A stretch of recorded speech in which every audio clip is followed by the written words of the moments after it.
Notre histoire, elle est différente aujourd'hui. Et je pense qu'il y a des causes en France, comme la cause des femmes, la cause des violences conjugales, comme les sujets que j'ai cités tout à l'heure, qui permettent, qui sont vraiment des choses qui se passent chez nous, qui sont révoltantes et qui méritent l'adhésion nationale.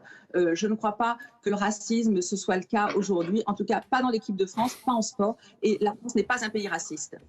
Mohamed Bouafsi, en direct de Munich, souhaite réagir. Oui, je voulais juste ajouter quelques éléments, Bruce, pour répondre à Madame la sénatrice Valérie Boyer.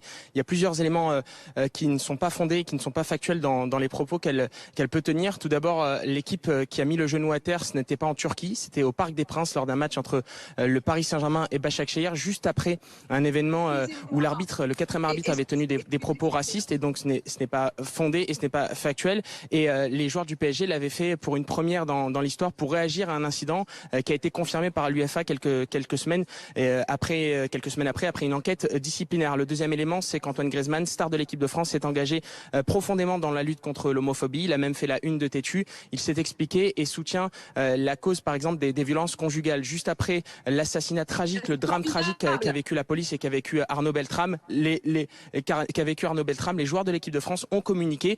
Juste après aussi l'assassinat terrible de Samuel Paty, plusieurs joueurs de l'équipe de France ont tweeté. Et il y a eu des minutes de silence dans les stades de France, de Ligue 1 et de Ligue 2. Ça, c'est les éléments factuels.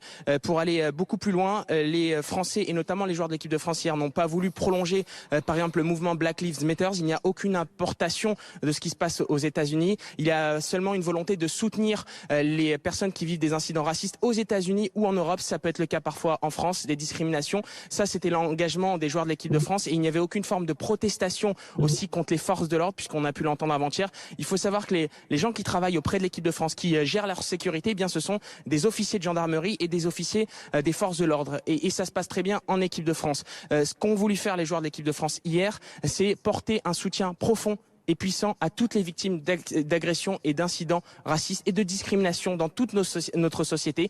Ils se sont rétractés hier au vu de cette polémique que certains ont voulu créer autour de l'équipe de France. C'est peut-être une solution qui n'est pas forcément agréable pour certains. Ils l'ont fait pour le bien de la France hier. Ils l'ont fait aussi pour qu'on puisse se fédérer et créer une dynamique positive pour tous les Français, parce que les Français en ont bien besoin en ce moment.